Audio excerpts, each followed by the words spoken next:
OGRC is a name that I have heard of, but one of the mainstream brands. And this part is for the TRX 4, the rock light kit. If you buy it from Traxxas, which I wholeheartedly recommend you don't do, while I would recommend buying a TRX 4, that's where I would stop. The only other thing that I bought and that I will be buying, as far as I know, from Traxxas, is the short pack battery relocator, the one that allows you to put the battery up the front on the TRX 4. So let's just have a little look. I'm not going to fit this, but if you do want to see a video of how these have worked out, then please subscribe if you haven't already. That way you won't miss out on the bits and bobs that I'm doing with the TRX 4. The cable, the Cree LEDs, and the cable feel really good condition. I'm not going to open this up and have a look in there, but that's just regulators and stuff to make sure we're getting the right amount of power.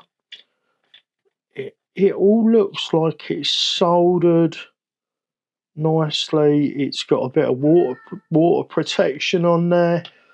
I suspect this is going to do really well. So I thought we would just hook it up quickly so we can both have a look. This is my first time using this light kit, and this isn't a review, guys. I'm just showing you what arrived in the mail. It was extremely cheap. I'll put the price just here. This vehicle, actually, let's not cover the vehicle up because you might be interested in this. This is a Stealth X gearbox in a cheap Amazon or AliExpress frame, which will be linked below.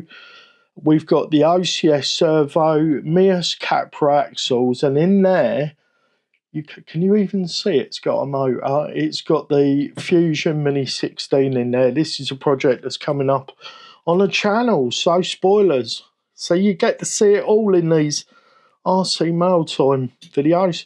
Right, and they're obviously supplied power.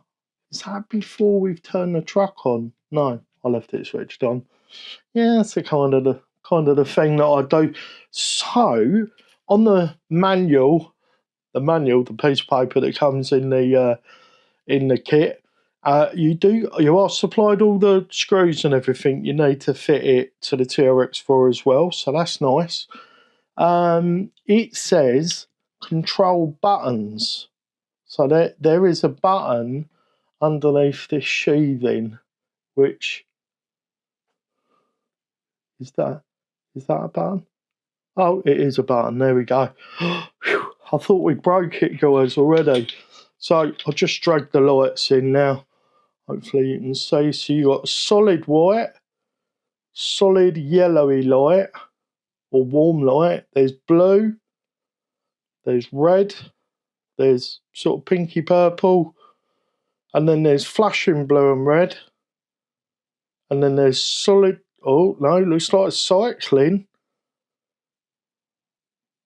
Yep, that's cycling through the colours.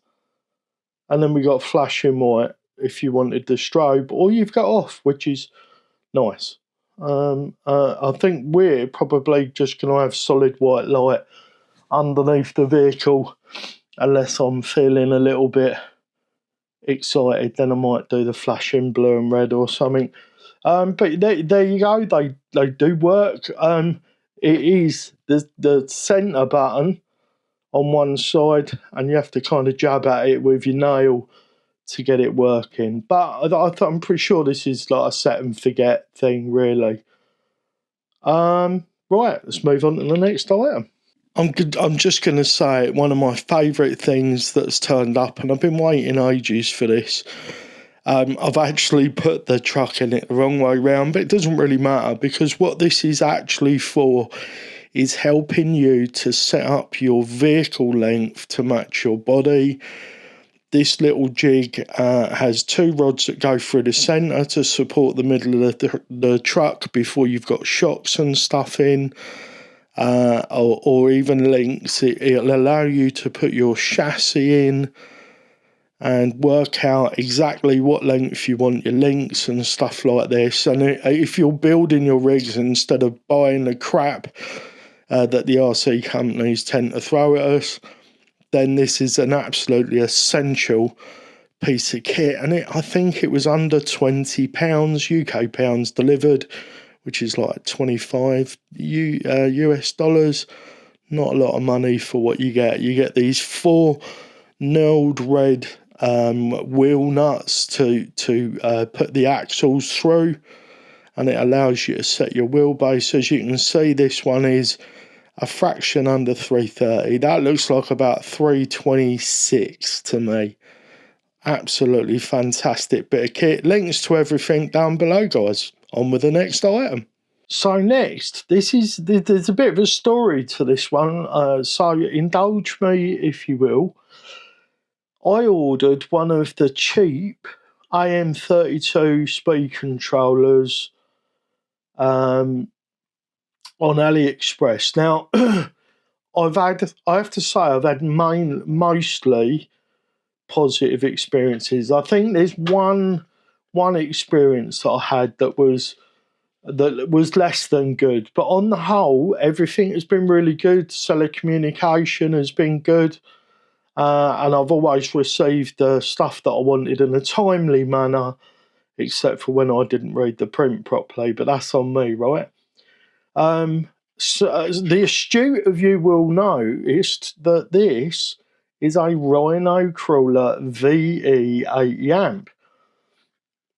Well, I think about a week went by and it was saying awaiting shipping, and then I noticed that I'd got a message from the seller almost straight away actually, but I just didn't notice for about a week, saying that we're really sorry, but that item is out of stock. We can either refund you, or for the same price as what you've already paid, we'll send you a VE80. Now, this is a much more expensive speed controller. I paid just £32 delivered for this, and these are, I think, at least 50 or 60 UK pounds delivered. So I had an absolute result. It's a Rhino V80. I didn't actually need a speed controller. These are cheap AM32s came up, and I thought, you know what, I'll just get one in for review. And as a result, I've ended up with a Rhino, and I've got a few builds going on at the moment, so this will indeed find a home. And I think it might be a good idea to do a side-by-side, maybe on the secure motor, the 3625, we can do a side-by-side comparison between the Rhino V80 and the secure ESC. Let me know if that's something you're interested in seeing. Right, so for the builds, I needed a body mounting option that had a centre mounting hole that also fitted between 70mm chassis rails, and this very simple item allows you to do side mounting or centre mounting. It is 70mm, it's M3 threaded, so all we're going to do is we're going to put a long M3 through the centre there and screw it into the chassis, and then we're just going to use some spacers and stuff just to mount this. This is for the Revolt Tsunami chassis build that is almost finished. We're just waiting on these body mounting. We're going to get the body fitted and tested, and then we're going to get it all painted up, and then that video will be coming out soon. I noticed that Crawler Canyon is also in tonight's live stream actually. If you're watching this, yeah, you will be. You'll be watching it after the live stream, but I'm actually filming this on Friday the 20th of December, and Friday the 20th of December on Crawler Canyon, it is Tsunami Chassis Build Day. So If you want to watch the live stream after the fact, I'll link to that as well.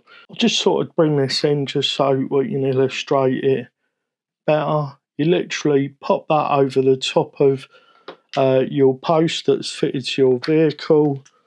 We just pop this little receiver out of the box.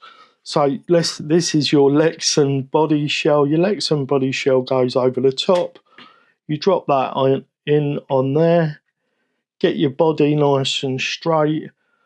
And then just take your marker, and that wasn't the best thing to do it with because it's metal, but you get the picture. You just literally drop your marker in there, give it a wiggle, job's a good one. For those of you that know, I've been playing with the Hot Racing, the Hot RC 10-channel smart radio.